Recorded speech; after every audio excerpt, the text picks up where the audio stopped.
Welcome, Anika. Thank you so much for agreeing to be my guest. I know you for a while. I know how amazing you are as a recruiter, as a newcomer who was a trailblazer in setting standards, a woman of influence. But that's me knowing you. Let's get into you describing for people who you are. Thank you for having me. It's a huge pleasure, obviously, and I do deeply care for the purpose, and I'm excited that, people like you, Taranum, really give us an opportunity in this time to reflect and to think about things and to kind of repurpose ourselves. It's hugely valuable, and I really love what you do. It's massively inspirational, so, it's always my pleasure. You're kind. So what I do is I came to Canada 7 years ago now from Ukraine. Obviously not the great political situation, was much better here and is much better here. Honestly speaking, I've been involved in talent space for over 10 years now. Wore multiple hats, worked with international government organizations like United Nations, worked with agencies, worked with nonprofits, with profits, with banks, with startups, you call it, different areas. For the last 6 years in space of technology recruitment primarily. And I do currently support a fast-growing startup headquartered out of Buffalo, New York. We are a unicorn startup, so massive, exciting time to be here. Lots of opportunities, but obviously currently coping with difficult times as everybody. So I can imagine. And especially because you said U.S. startup, and I know you work from Canada, and U.S. is in a economically a worse situation at this point. So let's take that further and kind of unpeel how has it impacted you in your personal space as well as with your profession, especially the COVID-19 piece impacting you in your personal and professional space. Yeah, well, as you said, we are headquartered out of Buffalo, and New York State is one of the most impacted states. We're 4.5 years, like almost 5 years now, so not massively tenured organization, but we're uniquely positioned to actually answer to the challenges of the current situation because we're a digital marketplace. So basically all of our business model is focused on replacing that physical face-to-face experience and providing a digital replacement for physical auctions. ACV Auctions is a company that I'm currently supporting. Having said that, we are obviously seeing the impact as any other organization out there, majorly because we are massively invested in relationship with our business partners, and it happens to be face-to-face. We do have over 1,200 employees coast to coast in US and now in Canada. And our company is massively warm and like values of trust and transparency, those things that we live every day. And it's definitely been an interesting time where all of a sudden we're all working from home. We're not seeing anybody anymore. We are not seeing our clients. We're not, metaphorically and physically touching each other, right? Like to the point where it's going to be a tenured impact. So it's not something that's going to be alleviated overnight as we were hoping. And majority of people probably were hoping for weeks. So looking at a professional and personal impact, personally, it's actually been better. And I'm saying it with a grain of salt because we're a young family, me and my husband, and we are working quite heavily invested in our professional growth, and we never had an opportunity to have a lunch together, which we now do have every day. Having that opportunity to bond been really great. Well, you're not the only one who said that, and even in my family time, I have noticed that piece where we are actually able to sit together for a lunch or have a longer interaction over a tea break. But what does that mean for structuring work around your family time? Has it changed in any way?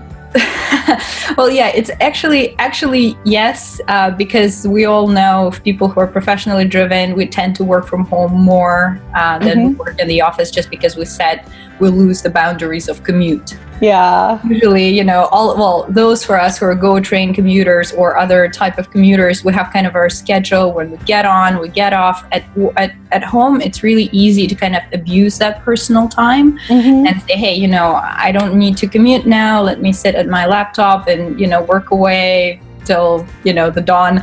And I'm sure a lot of people are in this situation, and it's really important for maintaining your mental health to find your personal space. I've been looking at multiple trainings and resources that help right now, and it's great. Like, it's so many digital resources available to structure your personal time.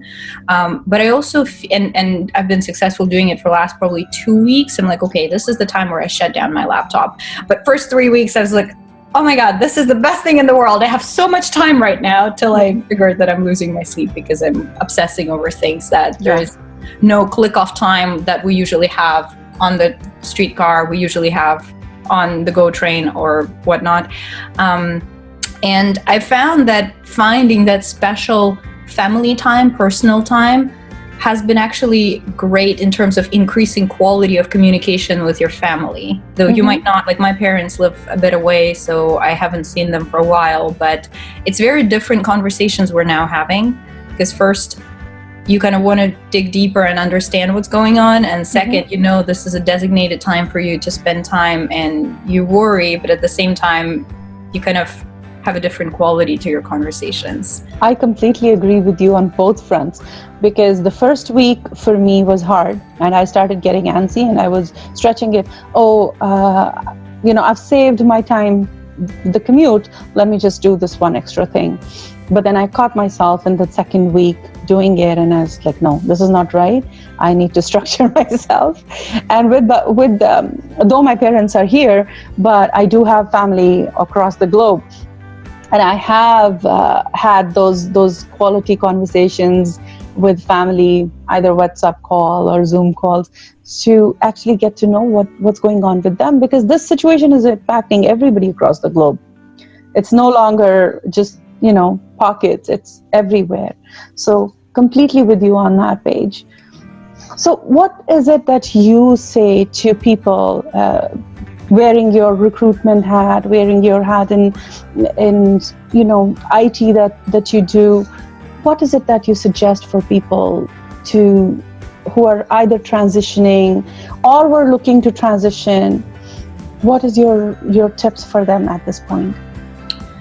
Well, now it's kind of, and I say it very cautiously, but I do believe it's, from one side it's the best time, and from the other side it's the worst time. The best time is because often talent, particularly newcomers, I see caught in the situation where they have to take a step down in their careers and be involved in different areas of business, not necessarily at the capabilities. Like, for example, if you had, 10 years of project management experience, and you come to Canada and you get a job as a project coordinator.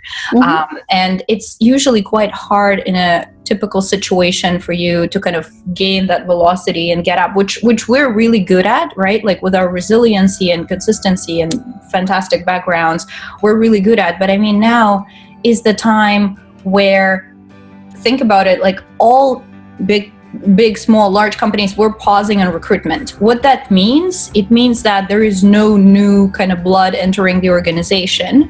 What it means is, if you are already in, you have much less competition growing internally, because you're not competing against external talent coming in. So what I did suggest to a bunch of, and you know, I'm super passionate about, mentorship and keeping my connection and keeping my relationship with my candidates.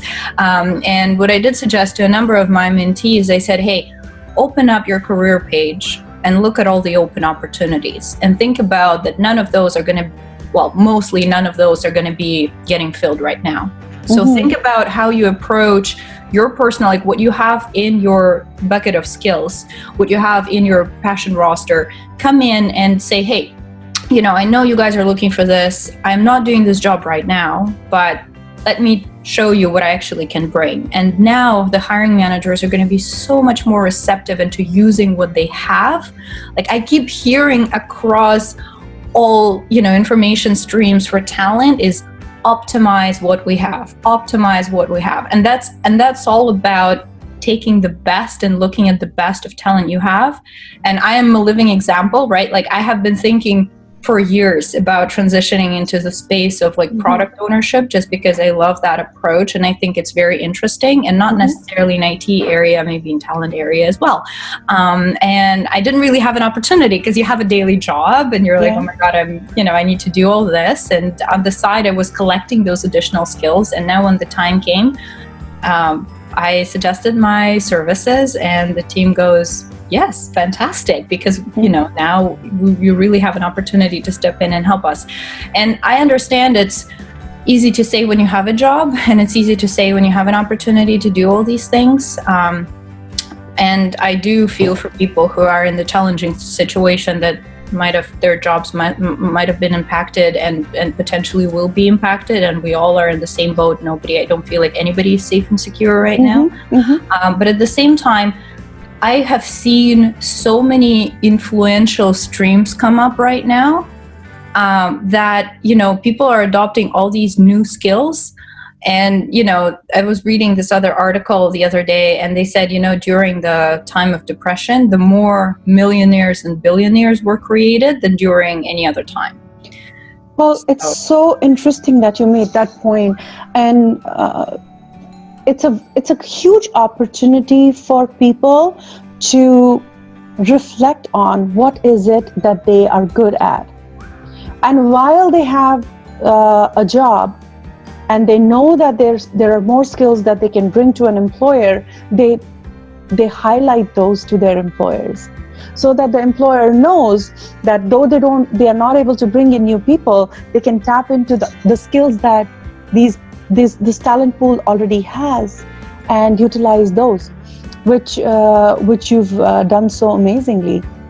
And I'm sure there are other people who might not have thought about it, but this would make them reflect on, okay, what more can I do?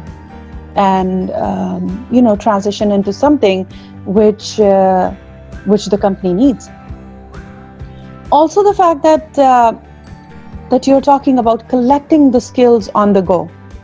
So yes, looking at, hey, this time that I have, that I'm saving on so many other things, maybe I can go and upskill myself. That's a great way to move forward. So how have you been noticing around you the job market, apart from the opportunities that have closed down? Are there any industries that you've seen that are still growing? Well, the world is changing, right? And I think once we immerse out of this, it's going to be a very different world, job market-wise, interaction-wise. It's definitely areas of opportunity are changing. More traditional positions are closed, and I definitely hear a lot of volatility, particularly with talent that is specifically involved in office support, like administration. They're like, oh my God, now everybody is going to feel like they can work from home. So we don't really need space. We don't really need all these functions. And what I've seen as an area of opportunity is definitely, like, a great example is a good friend of mine. His company is working on creating medical fabrics, and they were initially focusing on, providing like some kind of sports gear, like fun activities, and the funds that they had exposure to was incredibly limited, but they have pivoted in 2 weeks, and now they're producing medical masks. And the amount of funding that they will be able to receive just to produce them, and it's a phenomenal cost because it's a very specific niche type of a fiber that will be used not just for us but also for medical workers. The ability to pivot is something that I think is going to make it or break it for a lot of businesses and a lot of companies. Like flower delivery, right? Like we have this phenomenal global flower delivery that stopped. They don't have their produce coming anymore because of the travel ban. They have pivoted and they have moved into the area of providing groceries for people who are not able to necessarily go themselves and collect them. So the flexibility of mind, based on what I see from talent space, is as critical as it ever have been. The ability to bend your skills and to not to be rigid is as critical as ever. Absolutely. It was needed to begin with, but now it's something that your survival depends on. You have to. If it makes it or break it in your professional career. So true. What have been any acts of kindness that you have observed within the community that you live or online? Have you noticed somebody who's doing some extraordinary work? Well, definitely, it's incredibly inspirational to see all the phenomenal things that some of the newcomer groups are doing, right? Like creating those virtual communities, those Zoom calls, with a whole bunch of different newcomers from different places showcasing their talents. I still feel those things can be so much more efficient, and if we take them from the hobby environment, where I do understand they're trying to provide this kind of relief thing where, let's not focus on, negative things and look at positive outlook and all those great things. But at the same time, like, why don't we do skills transfer? Why don't we do teach us something, right? Like, why don't we do those classes that allow us to share their expertise? And I think that's where we will go. Definitely small acts of kindness are incredibly encouraging, and it's more shows us as humans, less than, people who are trying to stay afloat in this challenging times. Like, we have a great community here for elderly citizens in our building, in our condo building, helping them with providing them food, like groceries and all those things, helping with the pets, helping with, different chores that they're hard for them to carry out by themselves. I haven't necessarily been tracking it very heavily, but once in a while to see those little things, like... Oh, but this is beautiful, what you just described. Yeah. Just, see, kindness doesn't have to be something that's, impacting too many people.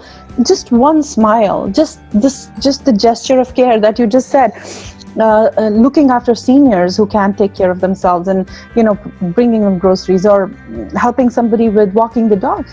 That in itself is huge. One person, one smile it makes a difference. And and you, there's another person who mentioned the same thing to me just a few days back about people taking care of walking the dogs and bringing food in condo buildings. That is really, really popular within the condo buildings. I noticed that's happening more. Yeah. What do you think job seekers can do to put a structure to their job search at this point? Well, now it's actually the great time to do it, because, usually when you are in a healthy market, I would say, right, there are a ton of opportunities that are bouncing at us. And often you would see a typical behavior when a person applies for multiple different positions. And what it does to you, yes, it kind of opens your exposure, but at the same time, it limits your capacity to be uniquely prepared for one particular application. Now, what I'm seeing, with opportunities being a bit more scarce, what it should allow people to do, and I hope everybody's doing it, is to really dig deep into that opportunity, do research, find exactly what they're looking for, spend time preparing. And I cannot stress enough, the importance of the preparation, and at the same time, the new skills that they have to adopt, which is virtual interviewing. I know oftentimes, and the world was regardless moving to the stage of Facebook is doing virtual interviewing. Even if you're in the same location, in the same vicinity, you would still be virtually interviewed. Google is doing virtual interviewing. Amazon is doing virtual interviewing. We would have been in this space in next 5 years. Now there is no avoiding it. And I often hear people, they're like, oh, I wish I had an opportunity to come in person. I would have gotten that job. Well, no. In this particular case, there is no in-person factor, which is great because it eliminates the bias. And we all are unconsciously biased. We all tend to like people who look like us, and it's not us, it's not our fault, it's how our brain functions. And if we're not professionally trained, which majority of people are not, your in-person factor might play more against you than towards you. While during the virtual interviewing is something that you might not like at first, but if you think about how much more transparent and fault-free that interview can be, right? Like you should understand that it's playing to your advantage. So obviously, based on structure, investigate, build that network, build that relationship. And the other thing that I also tell people is, yes, a lot of positions are now closing down. They will reopen. We will come to the stage where we would go bounce right back up. And in some instances, a lot of businesses are now pivoting and they will go as hard as ever. Like imagine you're a startup, you got, a bit of pause, you're pivoting, you're thinking about things. Once you get that ability to go ahead and boost your business, you will need people. And that's where you need to do research on companies that you like and look at opportunities that they were hiring and try to build up your skills and build that relationship. Reach out on LinkedIn, reach out on Facebook, all your professional groups, where you can start building that relationship in a environment where it's actually right now much more time that talent people can invest in their candidate relationship, because that's what we all are doing. Like imagine all recruiters now, majority of us, we're not hiring. So what are we doing? We're talking to our candidates. We're building those rosters that once we have that go ahead, we have a roster that we can go ahead and we can share with our hiring managers. Wow. So that's a great insight into how the recruiters think and what they are doing at this point, which tells me that people who are looking for opportunities, this is the time they should reach out to recruiters, make them aware of what the skill sets they have, build that connection for the time when things will roll again, and you would already be, the recruiter would already know you. Sorry, my apologies. I'm thinking about that. It's so much less transactional, this now is, because, not to anybody's fault, but realistically, if you have, 5 positions for a software engineer and, a phenomenal, project manager reaches out to you, you will physically have no time to have that connection and communication, because you will look at every candidate that approaches you at a prism of, do I have a job for you? And it's not bad. Often recruiters are like, it's not good or bad, right? Sometimes we also have a job to do, right? Unfortunately, our job is not to talk to all the candidates that approach us and to provide them guidance. Our job is to fill roles that we're given. So from that perspective, when we're not focused and razor focused on those specific mandates we're filling, and we love to work with talent. Like, most of recruiters love looking at resumes. That's our passion. That's our job, right? But our vision is focused on what we need to fill. And if we don't have those specific requirements to work on, that's a unique opportunity for you to be seen as a candidate, as a prospect, as a potential, not as fit or not fit for one particular role. So that's where, it's a good time to approach that as from relationship building perspective. Wonderful. So I know you are amazingly kind, and you constantly show support to newcomer causes and the community causes. How about we turn the table and shine the light on you? And this is your opportunity to ask a wish. You had a magic wand and you could ask something off of it. What would that be? Well, obviously it's going to be related to the difficult situation we're heading right now. And, it's a great question. You can look at it at many different areas, but oftentimes, I think our people are so incredibly kind and so incredibly capable, and our economic system, as much as it's at fault, it still will have a capacity to bounce back with so many smart people working. The one thing I'm thinking that is impacting us the most is our healthcare system. And if I could, change something, is definitely if I could add capacity and add resiliency to our healthcare system and healthcare workers, that would something be that I would do. Because,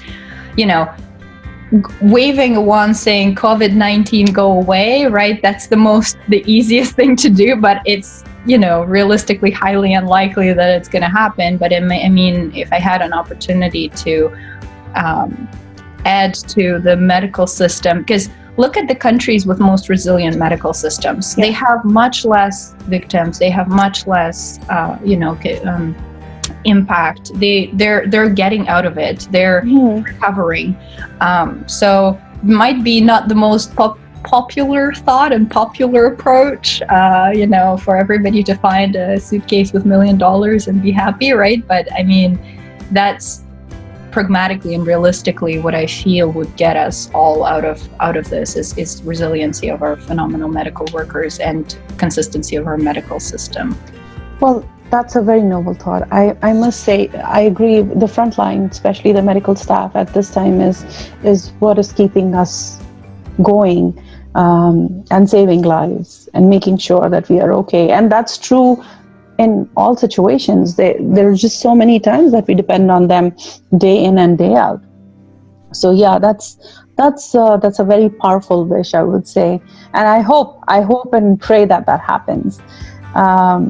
Anika, it's been such a wonderful experience talking to you. What would be your parting piece of advice for people in general, or people who are struggling at this point? Well, nothing that is necessarily groundbreaking is obviously stay strong and think pragmatically, think critically. Tarannum, I always say that, right? I feel like that pragmatical, critical thinking is something that will help us think of where you can help, think of where you can be a positive change in the world, but also think about how you can try to prosper in this situation. Think of enriching your skills, think of investing in you and helping your employer if you have one, and finding yourself a new person, a new purpose if you happen not to have an employment in this struggling times. But, analyze data that is coming in and stay strong. That's a very positive thought and a very important thought. I cannot emphasize enough the importance of staying grounded and thinking critically, and that is the key piece. Once things change, that one piece will take us from point A to point B. Thank you so much for sharing your time, your thoughts. I'm sure I've benefited from the conversation. I'm sure there'll be many more who will. So thank you. And I really appreciate you, Anika. I really appreciate the work you do. It's my pleasure, and thank you for all this amazing things, Tarannum, that you're creating for everybody out there who's going to have an exposure to this. It's really important to step up and be that positive change, and you've been doing amazingly. So it's always my pleasure to kind of take part in your fantastic effort. Thank you so much. Please make sure to like and subscribe and ring the notification bell to keep updated with all our videos. Thank you.